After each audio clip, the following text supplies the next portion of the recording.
I remember him. So often He crashes, right? Races so. don't make any fucking sense. Star Wars tries. Like, Star Wars does more than Star Trek in terms of, like, not just everything being a human-shaped thing with something with shit on its face. That's true. But Star Wars is also a movie. But Star Wars does have a lot of... Aliens that are just shit on their face. Yeah. Yeah. Everything is... Why is every humanoid. Twi'lek hot? That's right. Yeah, the lady Twi'leks are just like hot ladies with tentacle hair, and the male Twi'leks are like Just kind of like- demon men. Yeah. Like Yeah. But they're also wildly sexy. Yes. Yeah. Like, unreasonably sexy. Yeah. Every Twi'lek is unreasonably sexy. Yeah, it's Yes. true. It's true. They got Rosario Dawson to play Ahsoka. Come on. Yes. Yeah. Ahsoka is not a Twi'lek?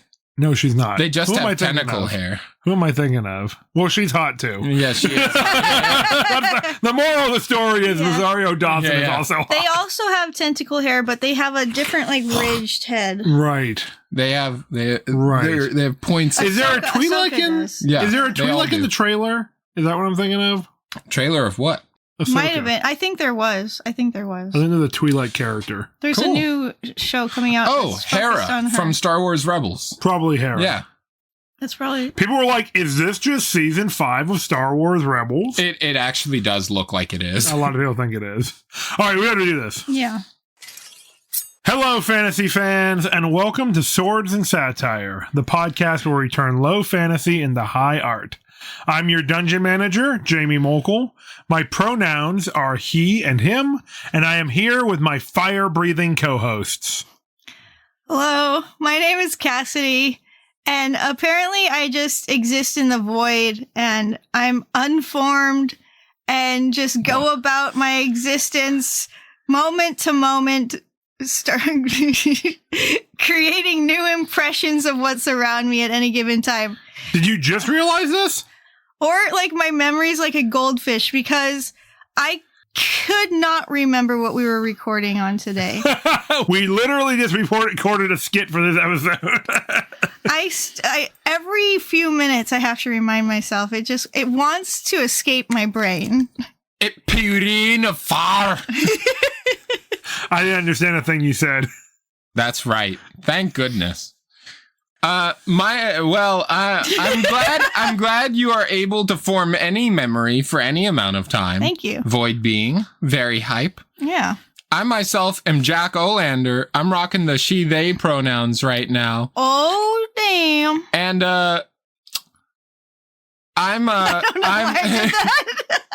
I'm Leonidas, the king of Sparta. I noticed that your Greek accent was really pronounced today. So. Yeah. Yeah. Well, I'm fully expecting you to try to do a Scottish accent. you mean a Greek accent? Yeah, right. Yeah, of course. Yeah. Well, you know, that I only put that on for the troops and for the camera. We sound normal most of the time. Oh, that's Can you remind me what a Spartan's vocation is? Ooh-ah. Okay, thank you. Ooh-ah. That's right. As opposed to Waluigi's vocation? Which Whoa! is it's like Mario when he's in when he's getting wounded. Yeah, it is. Yeah. I love that. That was Yeah. really good. I like that. I've played a lot of Mario. Did I say Wario or Waluigi? Because I meant Waluigi. You said Wario. I meant he goes, Waluigi. Wah. Yeah, thank you. Yeah, you're and then Waluigi's like, wah.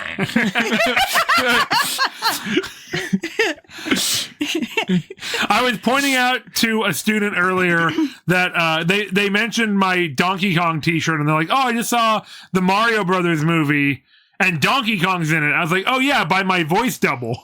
And they were like, well, you should be Donkey Kong in the next Mario movie. I was like, you know what? I'd be a lot cheaper than Seth Rogen. That's true. Yeah.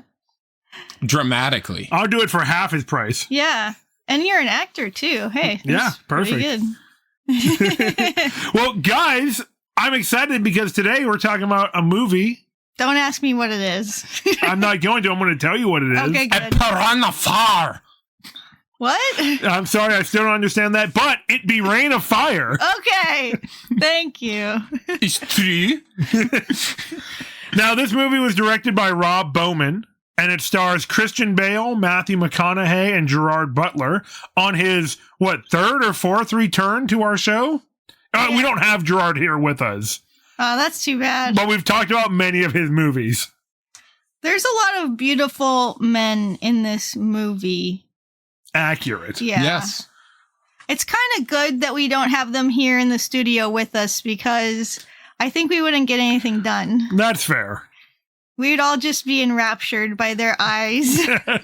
That's right. We've got Beowulf in this movie. We've got the Man in Black in this movie. Oh, thank you. McConaughey also returning. Yeah. That's right. We've got Howl. That's right. That's right. Howl's Moving Castle. Exactly. So every one of these stars has appeared in a previous Swords and Satire movie. I feel like we've done another Christian Bale movie, but maybe I'm wrong. This is a fantasy Avengers. This is a bit of a Again. fantasy Avengers. Memory like a goldfish over here. I love Yes. Fair enough. Well, before we get into our thoughts and opinions about the movie, I think we should probably provide the listeners with a little summary just to catch them up.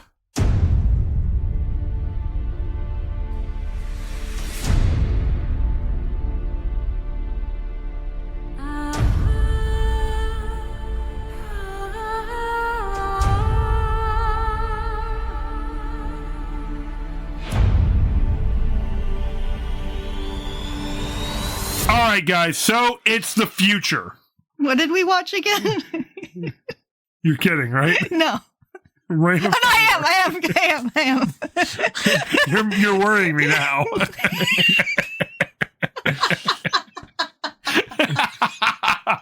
Standing is making you delirious. No, I'm silly. It's the future. So, guys, it's the future. 2020. Oh, yeah. The world is fucked.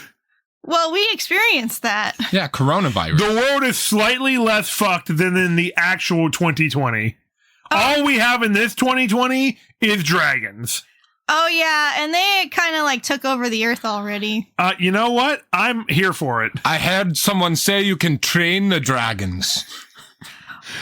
I don't know if you can train these dragons. Oh, no. Did we mention before that he was the dad? That Gerard Butler is stoic from Yeah. How to Train I Your mentioned that we've covered like 5 Gerard Butler movies. Yes. He was in Beowulf and Grendel. He was in 300. He was in like all of the How to Train Your Dragon movies that we've covered, I think. Yeah. Is he in the last one? Yeah. Yeah, flashbacks. So that's at least 5 movies. Yeah. Anyway.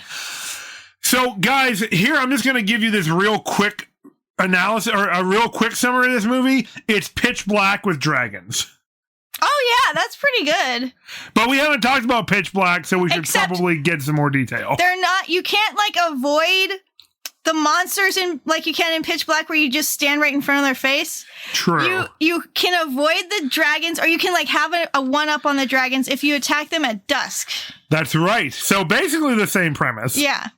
Yeah. There's 2 handsome men and an NB who do not appear in this film from Pitch Black, however. That's fair. Their absence is severely missed. Hey, remember when in the sequel to Pitch Black, they like hyper-gendered Jack Yes. and like Yeah. made them into like basically a fully femme like sex symbol? Yeah. You know, there was something in the first movie, and it could not sustain at the time it was made. Yeah, guys, into the second one. we should talk about Pitch Black one of these days. Yeah, we will. Looking forward to For it. lasers and laughs. It's fantasy. There's a djinn in the series.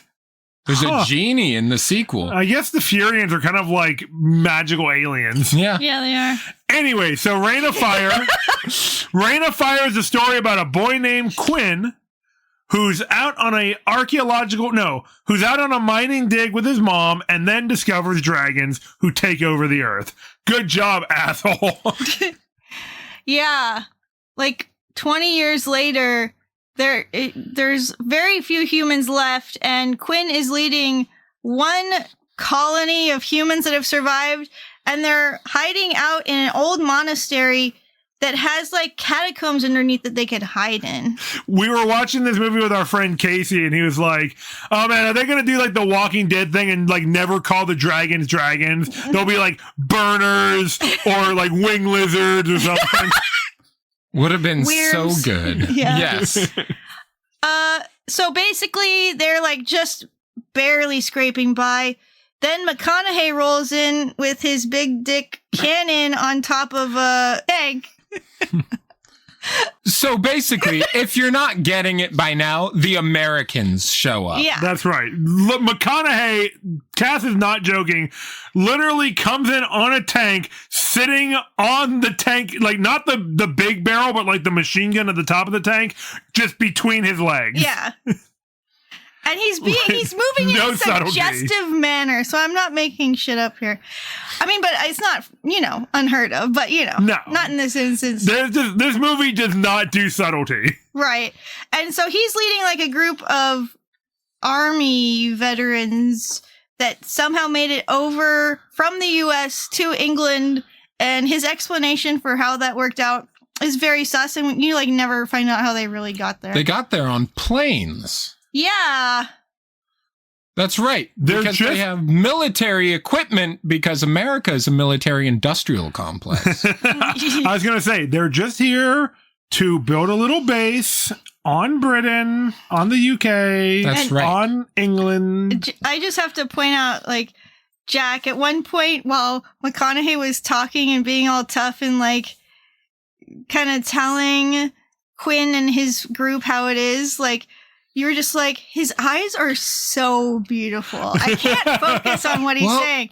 And I was like, yeah, it's true. He's supposed to be this like gritty, militaristic American, like Badass. traumatized badass, but he has like kind of like he has like these luxurious eyelashes and blue orb eyes. Lorbs. And it's like, called? why did the makeup team like emphasize his eyes so much? Why'd they like, maybe he's born with it. Maybe it's, Dragon lean. product placement. I was okay with it. I was just living in his eyes after that. Yes, exactly. Now, I cannot emphasize enough how jacked McConaughey got for this role. Oh my God. It's true. He is huge. His arms are rippling. And when he was, Jackie pointed out that when he was trying to flex when they first got to the compound, he was just T-posing to show his Dude, dominance. he was actually standing like palms facing down. He was actually T-posing. He was actually T-posing. He was. So this is like 3D render or like Yeah. early 3D rendering. That's So- right. So let's hop right back into that scene. McConaughey's character is named Van Zam. Van Zant. Van Zant. I like and- Van Zam. Yeah. Van Zant. And so that's how Quinn says it the Yeah. whole movie. And so they face off, the leaders of both factions, the Brits and the Americans. I'm going to point out here that this is one of the only movies I've ever heard Christian Bale actually speak in an English accent because, he's British. Right. And so Quinn wants to keep his family safe, his colony. He wants to lie low, but Van Zant says that there's another way of existing than living in fear underground. You can just kill those motherfuckers. Yeah. There's only a few million dragons, whatever. He and the military troop he leads are actually dragon hunters. There are trillions of bullets in America and only millions of dragons. Fair point. And they aim to get them all. And so they demonstrate how they can take one down by losing 2 men right away. They have like suicide troops, right? Yeah. Like Yeah. guys who just parachute out of planes to be dragon bait and then they kill the dragon, I guess. But we don't really ever see it work. They try to survive, but it's I a guess we do very see it work. high likelihood of them just dying. That's right. They have a 17-second lifespan. They're called the Angels. Thank you.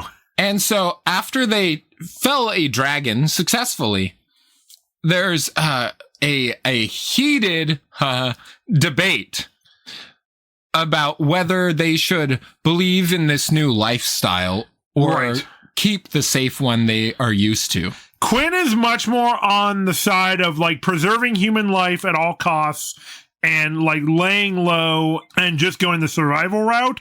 Van Zant seems to want revenge on all of Dragonkind. That's right. In the end, they find that you don't have to kill all the dragons at once. there's a single dragon that you can kill that will end the species entirely. Yeah, because apparently there's only one male dragon. That's the only one you got to kill, apparently. The females are not going to retaliate in any way, or... They haven't seen Jurassic Park, apparently.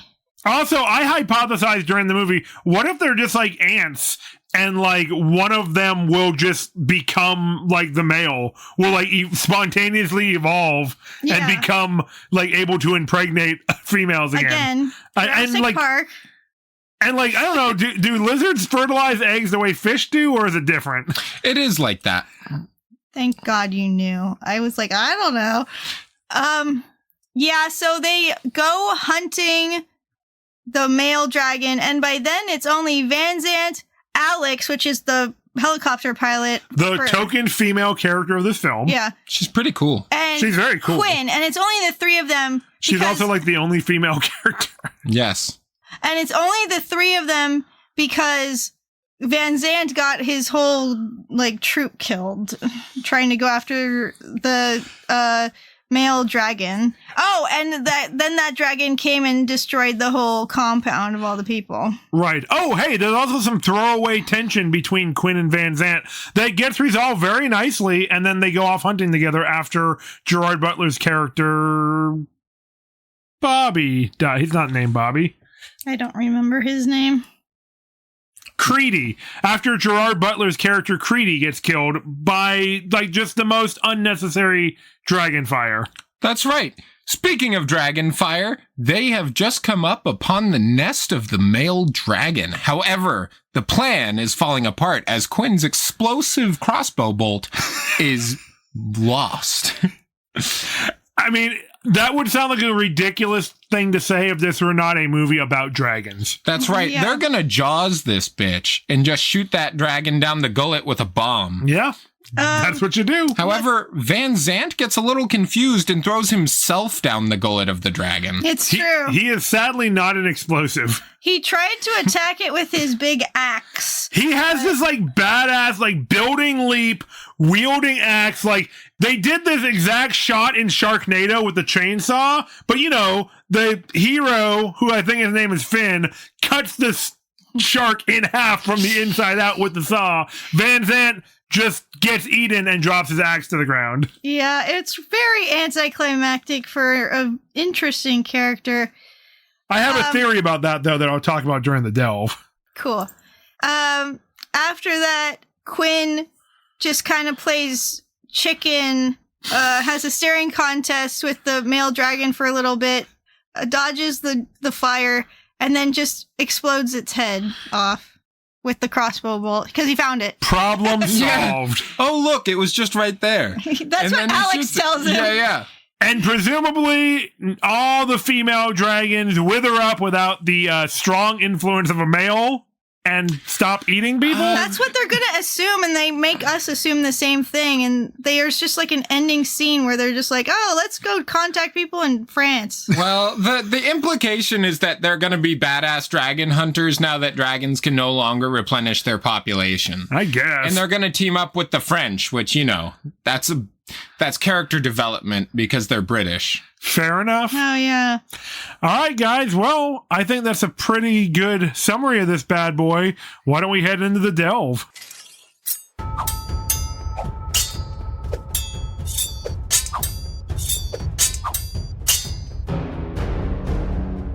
Welcome to the Delve, where we venture deep into the themes, scenes, and lore of Reign of Fire.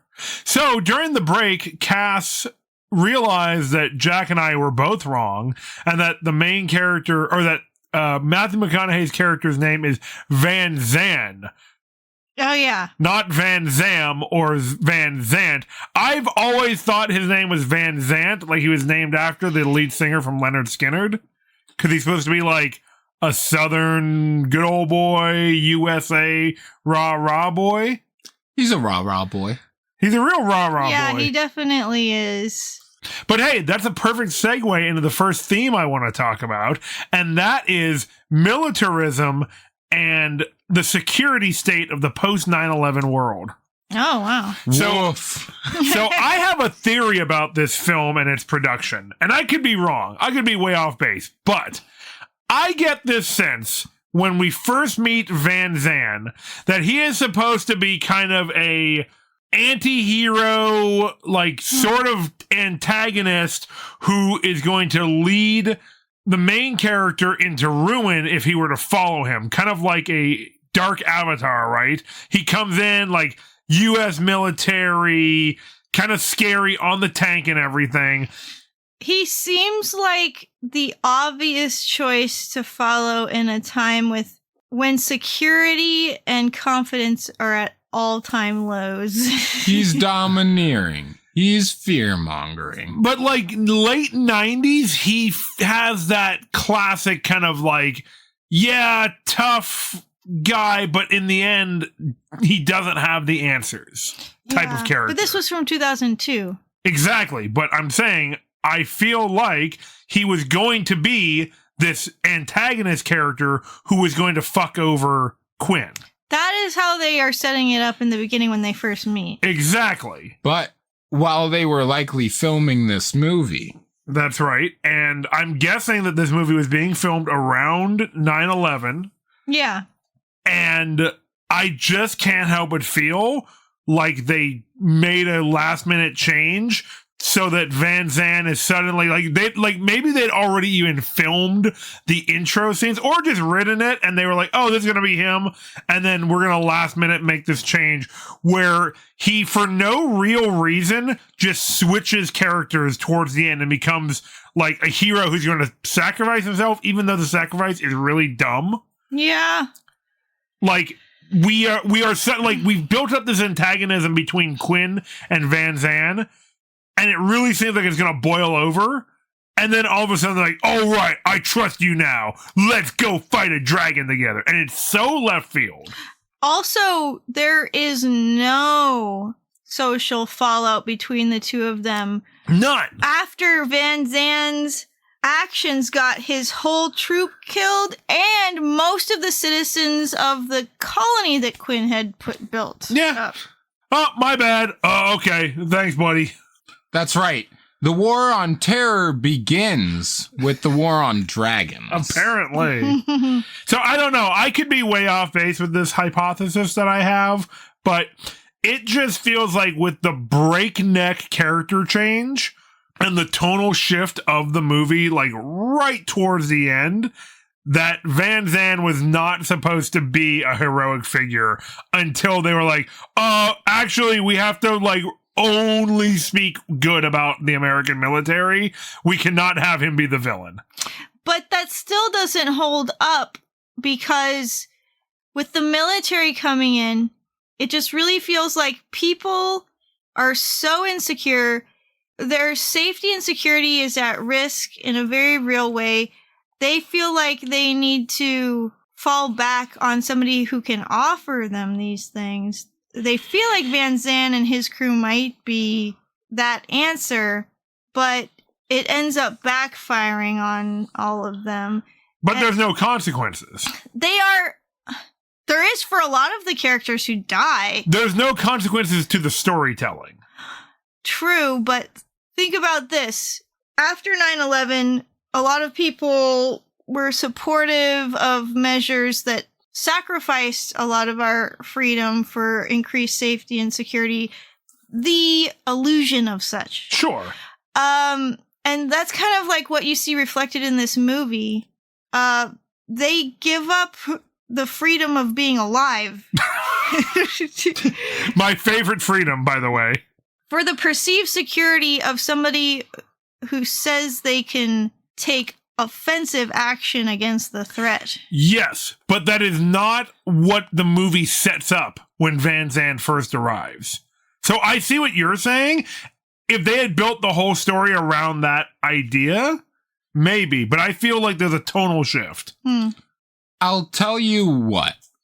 This reminds me of the military coming in, the American military. Yes. Getting isekai'd to a fantastical land, in this case, England. They even mention King Arthur. They do. and there are dragons. There's dragons in America, a few less thanks to Van Zang. He shows up with the American military where the American military is not. Sure, where they have no jurisdiction. And also, Exactly. they have no jurisdiction because nations no longer exist. They show up to Yeah. assert their authority over the locals in Yes. order to fight giant monsters. Sure. This is Monster Hunter World, Yeah. the movie, But done well. but better. Yes. It is better than Monster Hunter. That's true. Well, first This is the off- lowest bar you have ever set. Yeah, For- I think we gave that a 2 or 0. First off, this movie does not establish racist depictions of indigenous groups because there are, to my knowledge, no people of color in this film. Yike. I mean, I guess it's England, but there are people of color in England. But there are Americans also, notably ethnically diverse, right? The Americans are more diverse than the British in this film. Are there people of color in the American troops? Isn't If there one are, of I don't the know. I if think they name. there are like 2. I think there are 1 or 2 maybe Yeah. black characters with one has no dialogue and one might say a thing. I don't know. Like, yeah, Van Zandt or something like that. Yeah. Or like, it's our mission to do a thing. I don't even like, I think that was one of the angels. Yeah. yeah. One of the guys whose job it is to sacrifice his life Yeah. might have been a person of color. Perfect. No notes, Rain of Fire. Yeah. And so, I suppose it is similar in that way to Monster Hunter World. But yeah, it's the US military coming in as the solution to fantastical monsters. I mean, if you're going to show a military fighting fantastical monsters, you would want the most expensive military in the world to be the one depicted, right? I suppose. Sure. I mean, also, this is an American production or an American made movie, at least. Right. So, I mean, but I feel like before 9/11, a lot more movies were doing the, like, it's okay to question the U.S. military because we are, like, learning about questionable things that have happened in military history. After 9/11, you get this shift where everything is pro-military. Yeah. And it just doesn't feel like they're setting it up. Like, the filmic language at the beginning of the movie when Van Zandt shows up is not necessarily... It doesn't necessarily feel like this is supposed to be like this great thing that's good for Quinn and his community. It feels threatening to me. Yeah, it feels like there's an influence that's come that is going to convince all of Quinn's people to get themselves killed. Yeah. I will say, the one scene that seems like it might be painting the military people in a bad light is when Quinn's, like, apprentice is gonna go join the Angels. Yes. In Van Zag's army. And what does Van Zach do? Well, he's not actually in the scene, but thank you for asking.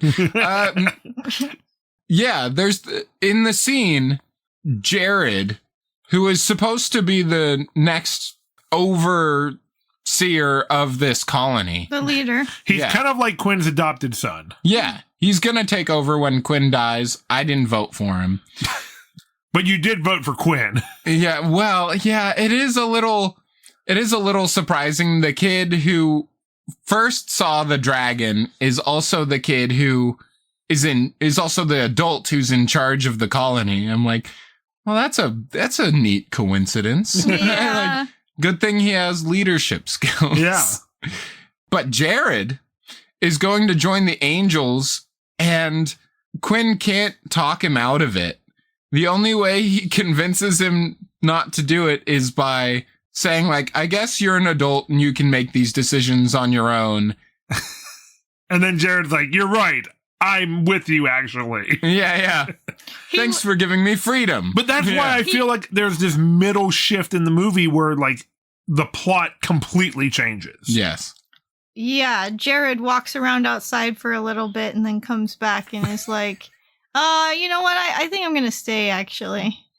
That really feels like something got edited. Something got cut there.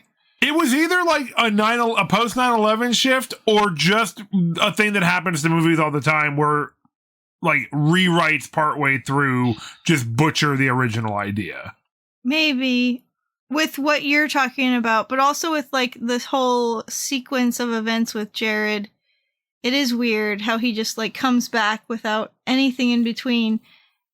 There was definitely a cut scene there where he goes to see Van Zandt. And I think Van Zandt would probably reject his help. Well, doesn't Quinn go out and like find Jared? No. No. Jared comes back. So this kind of leads me to talking about the theme of trust that I identified in this movie. A lot of it has to do with like whose word, opinion can you trust to lead you in the right direction when it really counts, like when people's lives are on the line. And it seems like when we start out with the movie that Quinn has been that guy for people. Yes. But he's like earned his position as a leader. Yeah.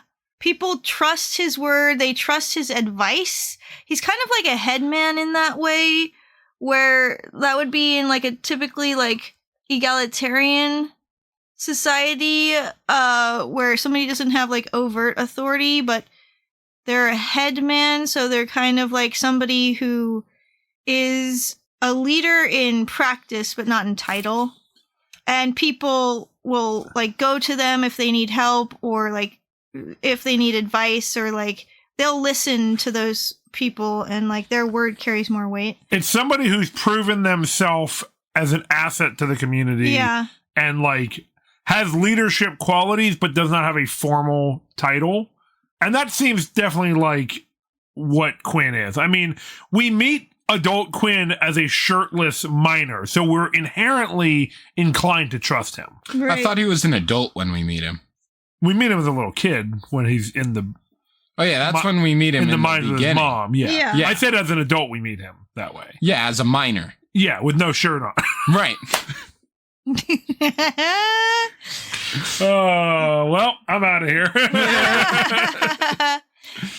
But people's faith in his word is wavering because things are becoming even more dire. Their food is becoming more scarce. It's harder and harder to get a good harvest each year, they've been saying. And so people... We didn't even talk about their tomatoes. Yeah. People think they can make a go of it their own better somewhere else, not even realizing that they have it best where they are, probably. I mean, we don't really know. We don't really get any contact with anybody other than this random troop of military, like, Americans that show up. Yeah. And we know there are other humans that are surviving because in the end they're talking to people from France. Right. But that's like their first contact in a long time. yeah. People seem inclined to want to follow Van Zandt and his troop, even though they have tanks. Even though they're suspicious of them because they are a threatening force and they could easily just take over. And they don't establish that things are super harsh and like they don't feel like they can trust anybody who just comes along, except for in the way they react to these visitors coming. They do mention when the Americans are driving up, they're like, raiders. And they're like, we've dealt with them before. We'll deal with them again. Yeah. I missed that. Okay. And that's another reason why the beginning of this movie does not feel like a post 9/11 movie. Because in a post 9/11 movie, as soon as the U.S. military showed up, everyone would be like, "Oh, finally!" Yeah, like in an American-made film, Yeah, it would be like the heroes are here to save us, and that is not how this movie starts out. yeah, that's true. They don't trust the military people right away, but they kind of recognize that they might need them. Exactly. And it turns out they aren't there to just take everything from them. They actually do have some sense of morals or ethics left in a world where it seems like that is a rarity, even more so than it is now.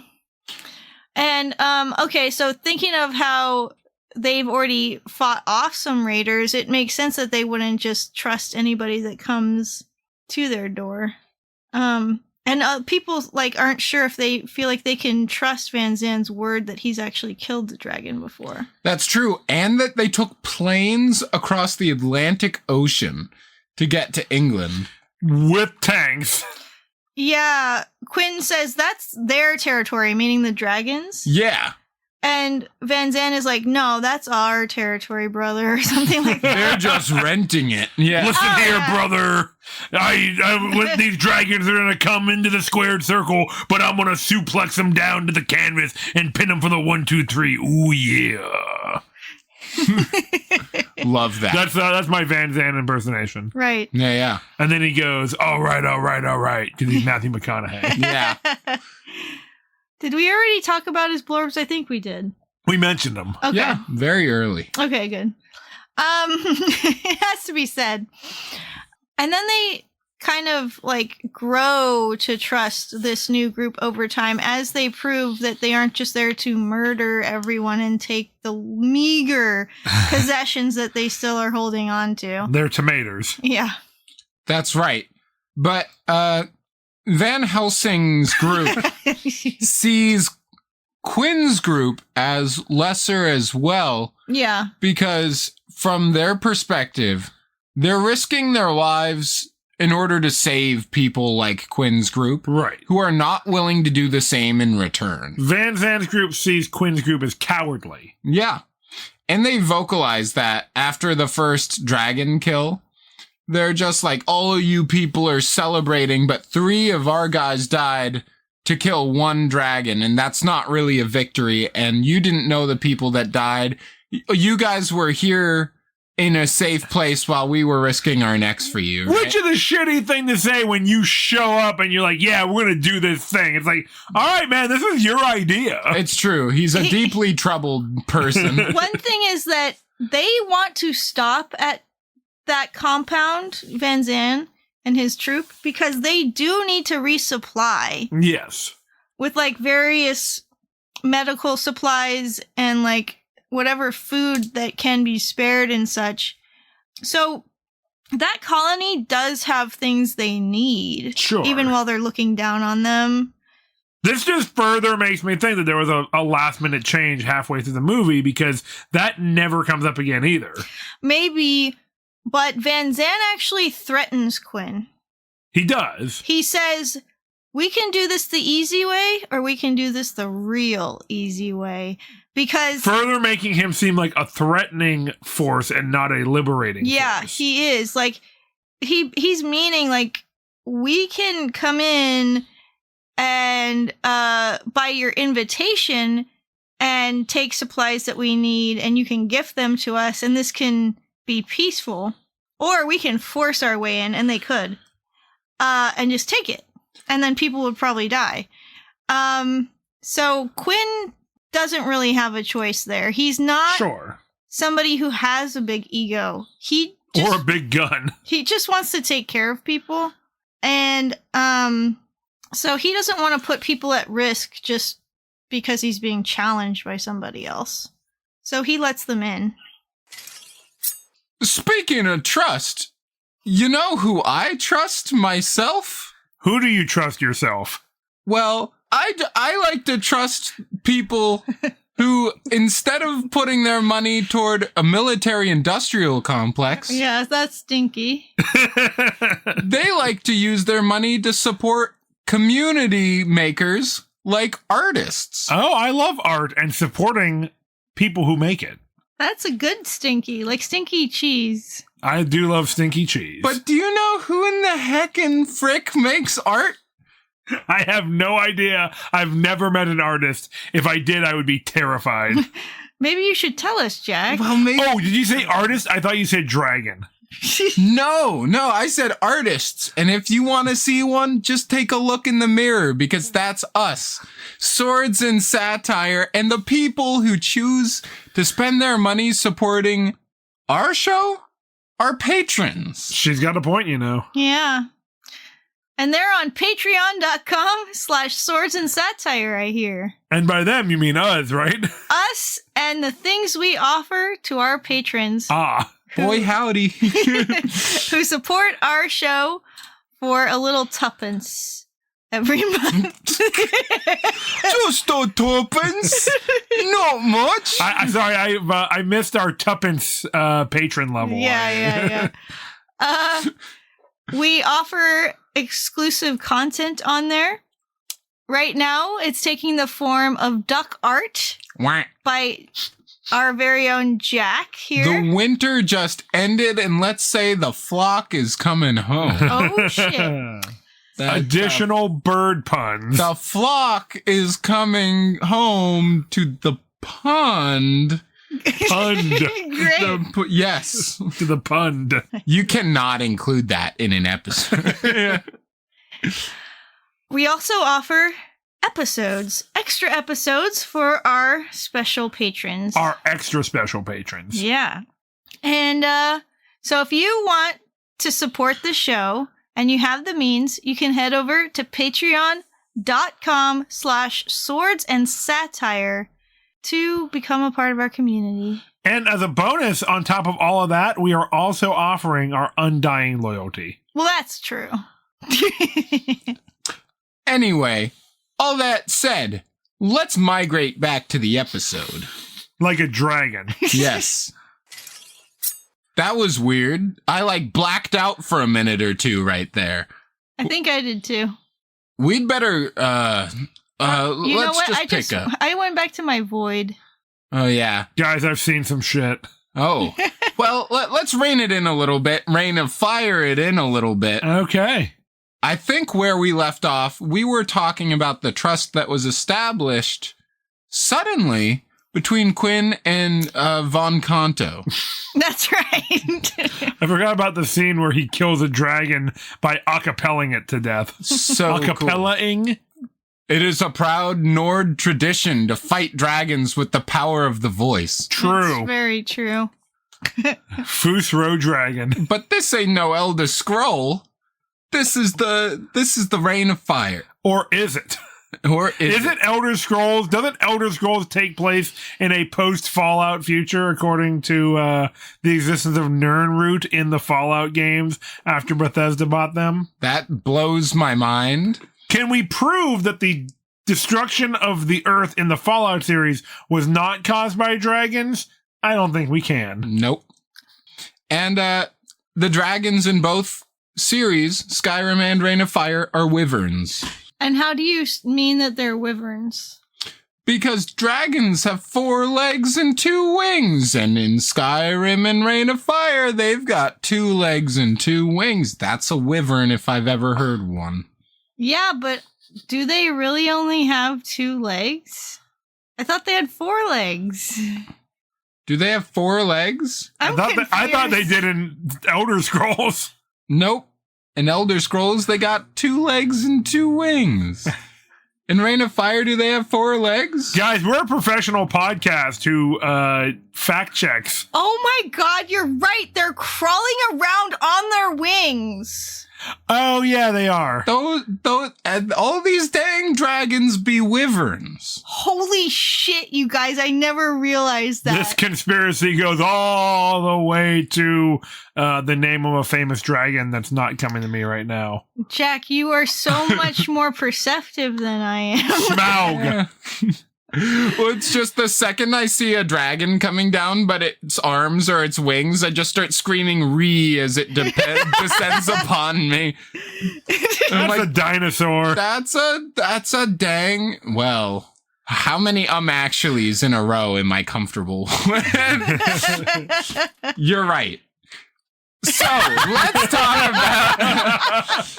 On that note about dragon physiology, let's talk about gender. Because Reign of Fire, wyverns are not a theme. That No. is just a fun little thing. They fucking call them dragons. That's true. They do. My whole understanding of this movie is shattered. Masculinity You understood this movie? is the theme we're going to be talking about now. Masculinity. You better rein right. in our conversation, Jack. Masculinity. So they're okay. The transition from trust to masculinity was so smooth, and we fucking hit turbulence and crashed the plane. Like the dragons that were impeding Van Zandt and his crew on their way from America to the UK. Exactly. In our skies. The dragons are only... The wyverns are only renting it. Because humans are natural flyers. That's right. Which is the implication of Van Zandt's statement. As seen by the angel in this movie, who just like hits the ground at terminal velocity and fucking dies. In a manly way. There you go. I just set you up. Masculinity. He would rather die than admit defeat. That's right. Van Zandt, Toxic masculinity. the second... Oh my god. That just sank in what we said. Oh my god, it's so true because that woman was female. You're absolutely right. Oh my god. Absolutely right. The sexism goes all the way to Smaug. Oh, it does. You just made Cassidy Smaug in their drink. Okay. It's my own spit. I'll drink it. Okay. It's my own dragon oil. Is that the sound of patrons joining that I just heard? So, masculinity. Okay. From the second Van Zandt shows up, he's riding the tank with a turret for a penis. That's right. His guns are out, and by that I mean his ginormous muscular arms. Yeah. And his sweet tats. That's right. He rides in. The second he shows up, he says, "We're here for supplies. You give them to us, or we're taking them from you." Right. Yeah. The classic toxic masculine, just dominate the whole dang world. While right? he's T-posing. He is T-posing, which we know is a sign of assertion of dominance. Exactly. Those arms are threats in and of themselves. Weapons of mass destruction. That's right. WMDs in his sleeves. Quinn lets Which he him in. doesn't have. He never wears sleeves in this movie. That's right. Quinn lets him in, and they get to talking about killing this dragon, right? And when they're coming up with a plan, Quinn is bringing up a lot of concerns about the safety of his people, and Van Zandt is talking about how they have a large, violent undertaking they are about to go on. And he said, the time for asking for volunteers is over. It's time to start a draft. Right. Oh. We're going to start taking people for this by force. And that's when Quinn starts objecting, and Van Zandt turns to him and he says, I give the orders, you follow them, right? Whereas before they were working together, a little bit of give and take with Van Zandt being really assertive. Yes. This is where he's just like, I'm stronger than you. Now you're doing what I'm saying. He begins dominating everything. Once Quinn let them in, Van Zandt eventually just took over. Yeah. You got to Quinn to win. Or maybe lose in this case. I don't know. It could be said. However, in Quinn's own way, he has also been dominating his colony. True. Yes. He also kind of treats it like his word is law. Yeah. There are several people in his group who are worried for the dietary needs of their kids. That's right. We didn't even mention the group that almost leaves under Quinn. That's right. The kids are going hungry, which is not good for their growth. Or for colony morale. Yeah. That's right. And so several men in the colony are planning on going out and harvesting their tomato crops before they are ready to germinate and produce the next crops for the coming year. They're rushing to get food now and depriving themselves of food later, potentially. Yes, exactly. That's the point that Quinn tries to make to them. Yeah. And from their perspective, they are their fathers and siblings, and they are trying to provide for their family, which is a typical view of masculinity. But Quinn is also viewing his role as the same thing, but on a bigger scale. Yeah. And he says, I'm taking the keys to this car. You're not going simply because I say no. And he's trying to point out that their actions would put the entire colony at risk. By drawing in the dragon. Well, that is one risk that he points out, but also the risk of going hungry later. Yes. More people could actually die. But they want immediate gratification because they're so pushed to their limits. Maybe gratification is not the right word. They feel like they need food now, and they're willing to risk later. And like kind of with what you're saying, Jack, what is typically considered to be like a masculine response to things is to like take action. Yeah. You're the provider, and when things get tough, you have to find the solution for it. And sometimes that means like going against the rules, like taking from others, right? That is basically what they would be doing. Yeah. I mean, this is where we see a juxtaposition between Quinn's leadership and Van Zandt's leadership later, where Quinn does try to reason with the people who are leaving. Yes. Yeah. And Van Zandt sees the error of his toxic masculinity. Like we said, it's almost sort of like the flipping of a switch later in the movie when the dragons burn the crops. Van Zandt goes with his troops to go find the male dragon, who ends up burning down Quinn's colony. They barely survive in the tunnels, which they were striving desperately to dig at the beginning of the film. Yes. To have as a safe haven should they get attacked. That's right. And Van Zandt angers the dragon. He loses most of his troops before it attacks the colony. Yeah. And he only realized the error of his ways once he hit kind of like rock bottom. Like he has no one to follow him anymore. And unfortunately, that's the way it is for a lot of folks. Yeah. But there is a turning point after all that tragedy has happened where he realizes that in order to accomplish his goal, he has to ask Quinn for help, and he cannot force Quinn to do it. Right. He has extended his authority at this point. Yeah. Also, he can't force him physically. Exactly. He doesn't have the firepower anymore. Yeah. And so Quinn has knowledge of London, above and below. Right. He remembers from being a kid and being a child miner, I guess.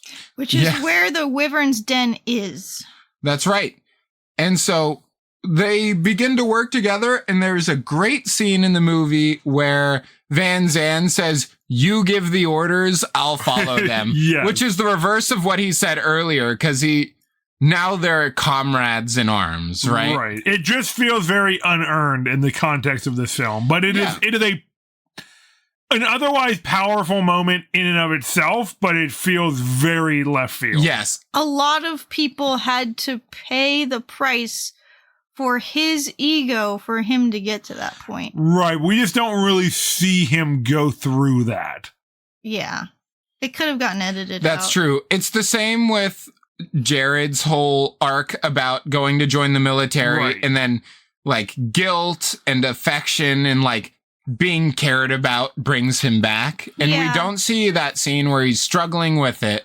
We all know the screenwriting trick that I mention every week, tell, don't show. Yes, of course. And that's somewhat happened. And that definitely happens with Van Zandt relinquishing that power to Quinn. Yes.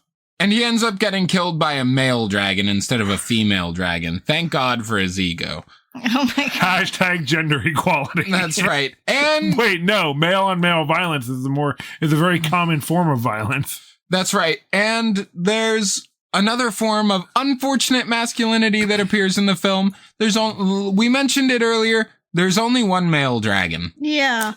Such a weird choice. Or wyvern, as we've established. Yes, wyvern. It's one of these things where, like, as a writer, you can come up with better options than this, right? This 1,000,000 dragons and one male. While watching the film, we came up with at least 3 distinctly better ideas. The ant theory that dragons are like ants. The ant theory, the alien theory, just like so many other better theories. I loved the alien, wyvern theory. What was our alien dragon theory? Well, it was if you're only going to have like a queen dragon, which in this case was a king dragon. Sure. All dragons are kings in my book. Oh, wait a minute. King Dragon is a pro ZD like meme character. Well, Reign of Fire created it 22 years ago. It's true. If you want to have like a queen quote unquote dragon that lands on the earth and just like controls a hive of wyverns. Oh, from an alien. Yeah, exactly. planet. Like that's how they colonize. They turn it to ash, making the planet available. I think this might be a movie. It sounds like D-Wars? I think Edge of Tomorrow was kind of similar to that, but they have time travel and they're just like spaghetti monsters. True. However, there's only one male dragon, and without the one male who is the strongest of the dragons, their species collapses. Don't care for this concept either. Yeah, and so just like at face value, anyone who looks at it for more than like a nanosecond knows that's problematic, right? Yeah. Media literacy is a dying idea in our world, so. Also, they kind of established that the male wyvern orders all the females to like do certain things. The way that it's natural for it to be. Yeah, the alpha wyvern. Oh, God. Yes. Oh, boy. All this being said, Quinn is sort of the most moderate of the figures I've mentioned when it comes to toxic masculinity. He reins it in a lot. He tries to keep a cool mind and do what's best for people, but he does throw his weight around a lot, but he's desperate. He doesn't know what to do. Do we need to give our usual toxic masculinity disclaimer? That toxic masculinity does not refer to all things male being toxic, but specifically things that are destructive both to the self and the people around you. Not all behaviors by men or that are associated with men. I think it's always good to establish that. Cool. Especially because even though we've mentioned it in other episodes, not everybody may be listening to those. That's kind of why I thought it might be a good idea to lay the groundwork here. It's always good. But a character that I thought was pretty good about showing positive masculinity was Creedy. Okay, let's talk about our buddy Gerard. One of our swords and satire legends now that we've watched at least 5 movies with him. Yeah. That's right. He is comfortable being a supportive figure for Quinn. He is. That's true. He never challenges Quinn's authority, tries to wrangle power, and he doesn't force himself over anyone else in the film. And he sort of even makes fun of the Americans for using force to push people around. Good point. He jokes around about I'm so tough, look at me. He is satirically mocking them. I love how this is a pre-300 Gerard Butler. Yeah. For me, 300 is a fascinating film. For me, Gerard Butler's at his best when he's kind of a bumbling goofball. Yeah, he was really endearing. He actually plays that kind of character really well. Or the endearing supportive character. Yeah. And Rock and Rolla. Yeah. It really seemed like he was the one who probably came up with the idea of putting on old movies as plays for the children. 100%. Yeah. He and Quinn are playing Luke and Vader. And it's just so silly and fun for all these kids. Honestly, it's one of the 2 most memorable scenes in this movie for me because Cass and I saw this movie in theaters when Jack was a tiny bread sized bean, or maybe a large bean or a regular sized loaf of bread. My first evolution. Yeah. And like the two things that stayed in my memory are recreating Star Wars as like theater for the kids, and Jean-Claude Van Zandt jumping at the dragon and getting eaten. Hilarious. You know, Quinn and Creedy really, they were like talking about themselves as best friends. And their dynamic, well, their dynamic did seem like, you know, very close, but I could also see them as lovers, but like... Oh no, did they fridge Creedy?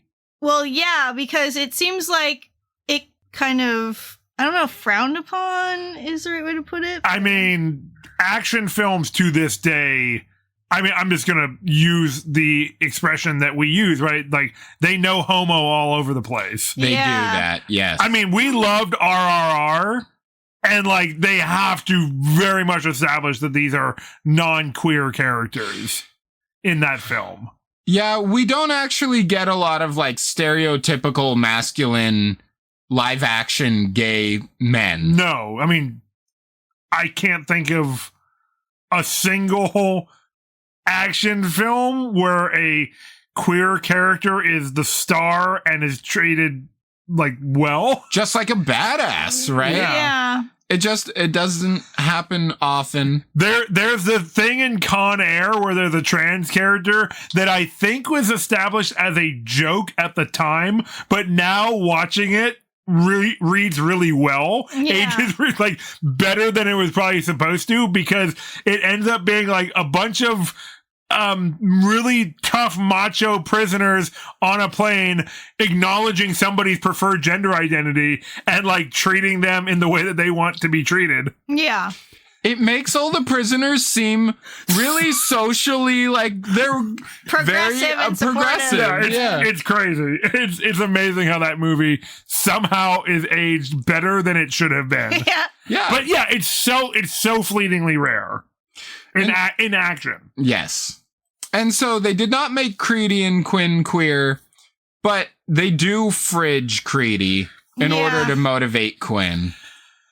Which still feels very rushed to me and poorly planned and like kind of a nothing choice. It was shocking how sudden it was. Yeah. And then kind of how sudden it came and went. Yeah. It almost isn't a fridging because it doesn't really, I mean, it kind of motivates Quinn.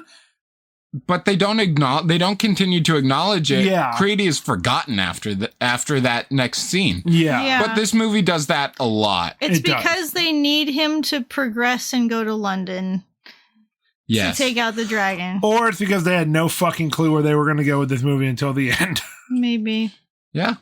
That's my theory. Could be the case, but be more like Creedy, not like Van Zandt. Yeah.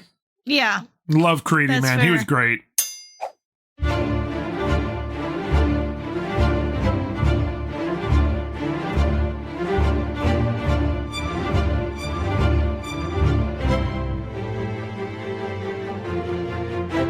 Well, guys, before we wrap up, I want to ask you one more question. What is the question, Jamie? Is Reign of Fire art? I've been waiting for you to ask this, and I say no. Oh, harsh. Oh. It's fun and like enjoyable to watch, but there's not a lot of substance there. Okay. I mean, I know we've like gleaned substance from watching it, and that's what we've been talking about this whole time. But there's not a lot of depth to anything that they cover. They fall short, I don't know what part of the process got them to this point, whether it was something in rewriting the script or like it has to do with the storytelling method or like something in editing, but something is missing to give more emotional weight to this story that could have had it. Yeah, I think a big problem that I perceive is that it's sold as an action movie, right? But to me, it doesn't have enough action to be a proper action movie, and it doesn't have enough character to be a character piece. Right.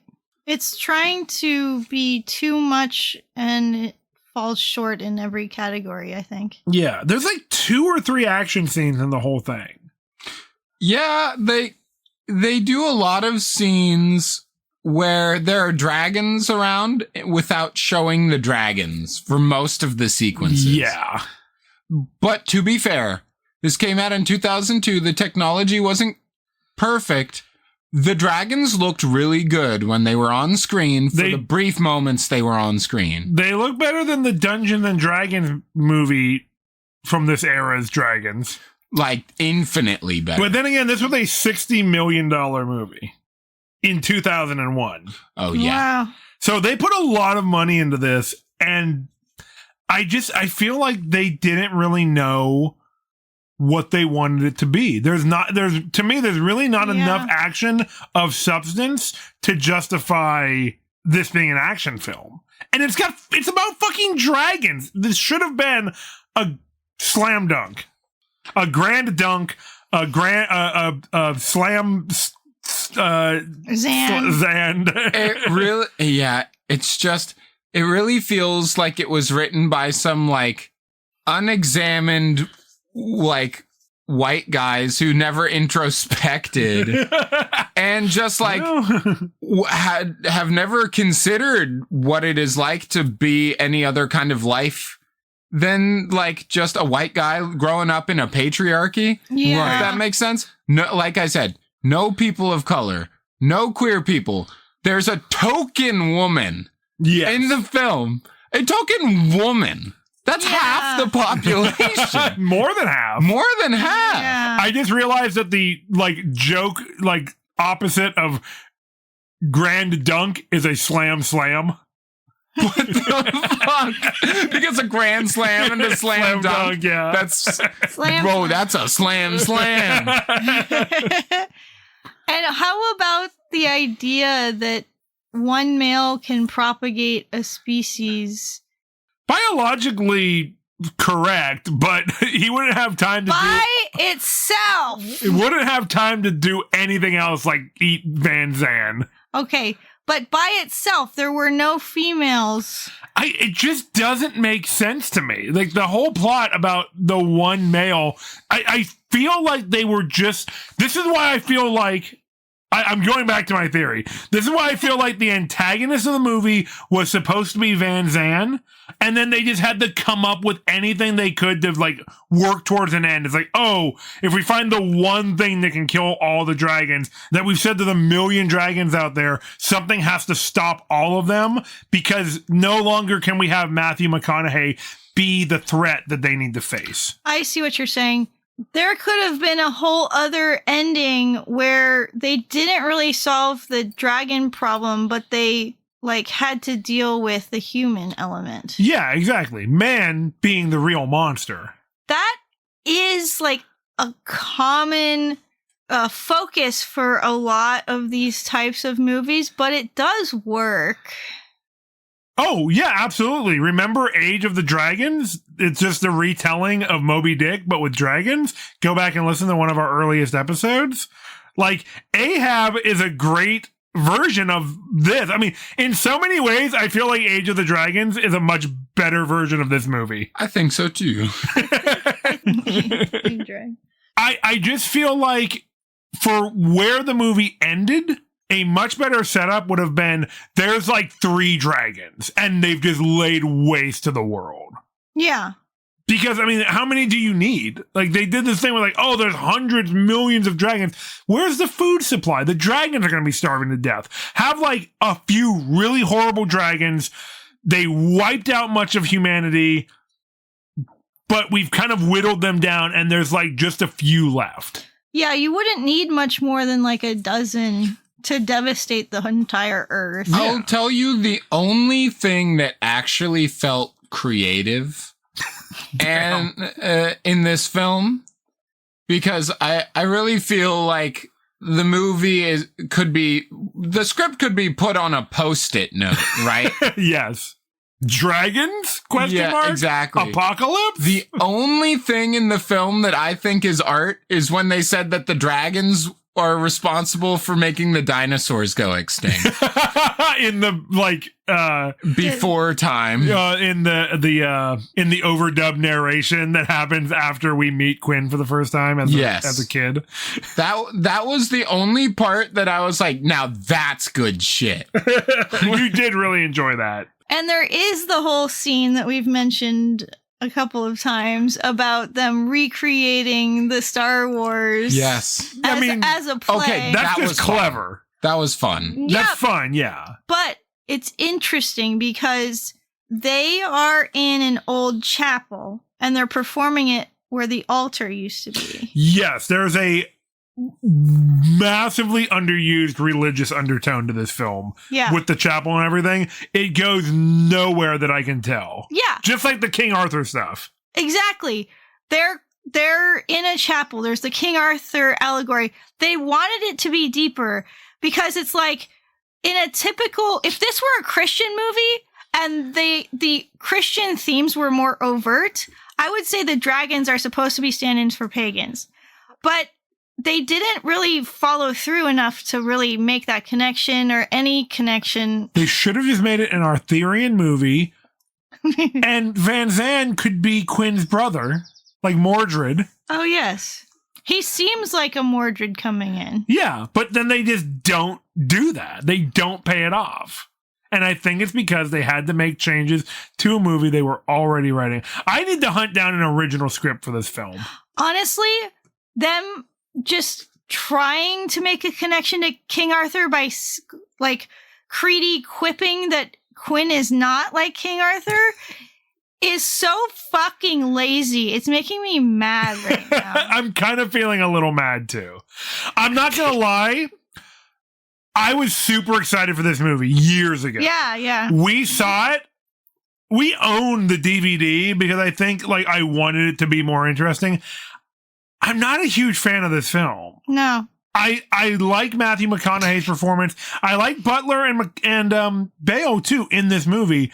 It just doesn't do nearly enough for me for a movie about modern dragons. Again, this feels like you could put it on a Post-it note and then use it as a pitch. I feel like this is the skeleton of the movie that was supposed to be made. Me too. That's fair. And it's disappointing. It doesn't have the meat, it's just the bones. Yes, and dragons love meat. Yeah. They need protein. Yeah. Well, I think our expectations for this month are appropriately set for the movie we're going to watch next in a couple weeks. In between, there's going to be our skit about this film, so pay attention to that. Listen in for that. But after that, we're going to be covering Aragon, finally. Oh, boy. Oh, yeah. Aragorn, you mean my favorite character from The Lord of the Rings? No, we've already covered those movies. Oh, no. Well, I am cautiously excited about that. Another movie that I remember watching a long time ago and I have no recollection of, other than a scene with a human riding a dragon. I think I've seen it between 3 and 5 times. I'm so sorry. Oh, God. I had it on DVD. Okay. And that's why. Is it good? Am I forgetting that it was actually secretly good? I saw it 3 to 5 times. I see. Yes. I don't remember it being good, but then again, I've been told I've seen the movie, but I do not remember it at all. You have. And all I remember is the flying dragon. There's something... Again, I must have been in my void or something. There you go. There's one scene that is really vivid in my memory that I loved, and now reviewing as an adult, realize that scene is horrifying. In Aragorn? Yes. Aragorn? Well, I can't wait to talk about it with you in 2 weeks. Yeah. But if you need your swords and satire fixed before the 2 weeks is up between this episode, unless you're listening to this sometime in the distant future, and all of our episodes are currently being uploaded directly into your mind, which is also possible because that's how time works. You can always follow us on social media by going to Facebook, Instagram, or the pile of excrement that used to be Twitter, And following us at Swords and Satire. That's awesome. And if you somehow missed our shameless plug before about our Patreon account, or you skipped over it, here's another chance to hear it. Do not skip the plug. We have a Patreon account. And if you want to support the show, you can head over to patreon.com/swordsandsatire to join our patron community, support the show, and get some extra perks along with it. Ooh, sweet deal. That's right. But we know that not everyone has a few extra bucks to spare. Especially not since the dragons have taken over the world. Precisely. So what's another way you can support our show? Well, you do what Quinn and Creedy did. You tell all your friends and family about it. Maybe reenact our podcast as a theatrical pantomime. Exactly. Like our intro for the Beauty and the Beast live action film. Yeah. Who gets to play Crappy Air? It would be Creedy. True. You know, he's humble like that. Yeah. Yes, absolutely. But word of mouth is the only way we advertise. And so it's a huge help when you tell people about it. And what's a better way to enjoy the things that you love than with the people that you love? That's a great point. You know, I didn't get the opportunity when we did The Last Witch Hunter to say it's true, it's damn true, because Kurt Angle was in that movie. This is where my brain goes when I'm about to say things. Is it relevant right to this movie? No, not even a little bit. Oh, good, good. That's a great point, Jack. That's so epic. Yeah, it's true. It's damn true. All right, well, until next time, Hail Crime!